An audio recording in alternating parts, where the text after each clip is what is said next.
Hey guys, welcome to my videos. So guys, today in this video I'm going to do unboxing of this impact drill purchased from Temu. So this is of the brand Yunki, okay, and overall including taxes it came to me around $50. Let me see what exactly is inside. So it came in this box, okay. Outside of it was a cartoon wrap that I have removed. Okay, so here is what it is. So I have this cordless drill, okay.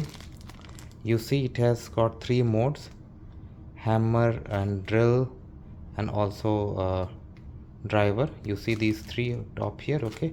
Torque level is also given, okay. Perfect. Bits have been given too, okay, as you can see. What else I have got? I have got this screw driving bit set.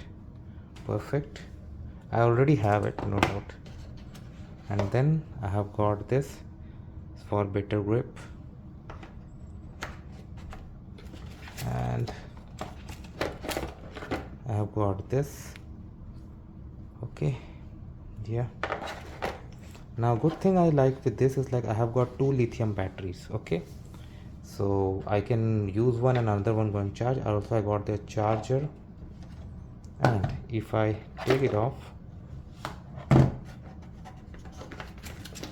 wow, this is exactly what I was looking for. Drill bits, you see, drill bits, driving bits, these things are available. This is exactly I was looking for. Okay guys, so with this I'm all ready now to use this, and down the line if I come across any issue or something, I'll inform you guys. So thanks for watching this guys. Please subscribe to the channel. Thank you.